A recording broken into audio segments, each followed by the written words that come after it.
Alors, l'écologie, est-ce que c'est une vision sociale, un vrai projet de société, ou est-ce que c'est plutôt un fantasme économique complètement déconnecté de la réalité? C'est la grande question au cœur d'un débat vraiment passionnant. Et on va plonger dedans en explorant une critique assez radicale d'une vision très connue de l'écologie. Tout part de cette phrase, une phrase qu'on a beaucoup entendue, de Sandrine Rousseau, oui, l'écologie, c'est social. Et ce n'est pas juste un slogan, c'est bien plus que ça. C'est toute une vision du monde. L'idée, c'est que l'écologie ne peut pas être pensée sans la justice sociale, sans l'emploi, sans l'égalité. C'est cette idée de départ qu'on va mettre sur le gris. Ok, mais qu'est-ce qui se passe si on prend cette vision et qu'on la regarde avec des lunettes complètement différentes? Celle d'un économiste libertarien, par exemple. Eh bien, la réponse, c'est un choc frontal. Et c'est justement ce clash des idées entre l'écologie sociale et la logique pure du libre marché qu'on va décortiquer ensemble. Allez, on rentre dans le dur. On va s'attaquer à la critique de l'introduction du livre. Et là, l'argument est « on ne peut plus direct ». L'idée, c'est que cette vision sociale de l'écologie, même si elle part d'une bonne intention, elle passerait complètement à côté de certaines lois économiques de base. Voici donc l'objection principale du critique. En gros, il dit « Attention, on ne peut pas juste claquer des doigts et décréter des programmes sociaux. Pour lui, c'est simple, il faut d'abord créer de la richesse avant de pouvoir la redistribuer. Sinon, qu'est-ce qu'on fait? On puise dans le capital qui existe déjà, et ça mène tout droit à l'appauvrissement, le fameux retour à la bougie. Bon, maintenant, regardons un peu plus en détail les arguments du livre, ceux sur lesquels le critique va vraiment se focaliser. Pour Sandrine Rousseau, l'écologie doit parler aux gens, répondre à leurs soucis de tous les jours, le boulot, le pouvoir d'achat. Et pour elle, la solution, elle ne viendra pas du marché, non, elle vient de l'État. Ce sont les politiques publiques qui doivent jouer ce rôle moteur. Et elle donne des exemples très concrets pour appuyer ça. Loin d'être une contrainte, la transition écologique serait une vraie opportunité. L'agriculture bio, la rénovation énergétique, tout ça, ce serait des gisements d'emplois. Mais attention, à une condition, que ce soit l'État qui pilote tout ça activement. Alors, face à ça, que répond un défenseur du libre marché? C'est là que ça devient intéressant. On va voir comment le critique s'y prend pour démonter ses arguments pièce par pièce. Là, on a vraiment deux mondes qui s'opposent. D'un côté, la croyance que l'État doit intervenir pour créer de la richesse, et de l'autre, la conviction inverse, celle des libertariens.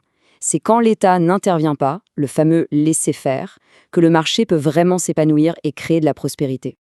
Pour le critique, cette idée que l'État pourrait créer comme par magie des emplois verts qui ont une vraie valeur économique, c'est une pure illusion. Il a même un nom pour ça, la triple du prix. Regardons ça de plus près. Son raisonnement, il se fait en 3 points. Premier point, la facilité. C'est super facile de créer un emploi quand ce n'est pas son argent, mais celui du contribuable. Deuxième point, ce n'est pas nouveau. L'État a toujours fait ça, créer des emplois. Le faire au nom de l'écologie, ça ne change rien au principe. Et enfin, le troisième point, peut-être le plus important, le test du libre choix. Si ces secteurs étaient si géniaux et si rentables, pourquoi les investisseurs privés ne se jettent-ils pas dessus? Pour le critique, s'ils ne le font pas, c'est bien le signe que ces emplois ne sont pas viables sur le long terme. Et cette question de la création d'emplois, en fait, elle nous amène au vrai cœur du problème. Ça touche à un mot que tout le monde connaît, le pouvoir d'achat. Sauf que, et c'est là que tout se joue, les deux camps ne mettent pas du tout la même chose derrière ce mot. Et là, attention, Sandrine Rousseau sort une idée assez radicale. Elle redéfinit carrément le pouvoir d'achat. Pour elle, la question, ce n'est pas juste combien on peut acheter, mais surtout acheter quoi et en quelle quantité. Et ça change tout. Du point de vue du critique, cette question est tout sauf innocente.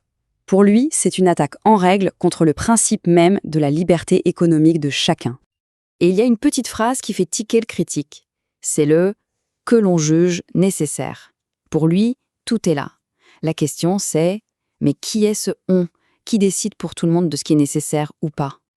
Et là, on touche vraiment au fond du débat. Est-ce que le pouvoir d'achat, c'est la liberté pour soi-même d'acheter ce que l'on juge nécessaire, ou est-ce que c'est un outil géré par une entité, un « on », un État, qui décide de ce qui est bien pour tout le monde? Finalement, ce qu'on voit ici, c'est que ça va bien au-delà de simples programmes politiques. Ce sont deux philosophies qui s'affrontent. Deux manières totalement différentes de voir le rapport entre l'économie, la société et bien sûr la nature. Ce tableau y résume tout. C'est super clair. D'un côté, on a le modèle où l'État dirige l'économie, crée les emplois par décret et où les choix sont collectifs. Et de l'autre, la vision libertarienne, on laisse faire le marché, on fait confiance à l'entrepreneuriat et le choix de l'individu est roi.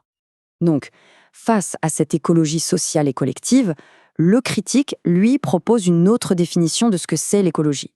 Pour lui, ce n'est pas un grand plan décidé d'en haut, non. C'est la somme de millions de décisions personnelles. Chacun qui, à son niveau, trouve son propre équilibre entre son confort d'aujourd'hui et la nature qu'il veut préserver pour demain. On va se quitter sur cette question qui est vraiment au cœur de tout ça. Est-ce qu'on doit forcément choisir entre sauver la planète et garder notre liberté économique? Est-ce que l'écologie, finalement, nous oblige à redéfinir ce que c'est la liberté?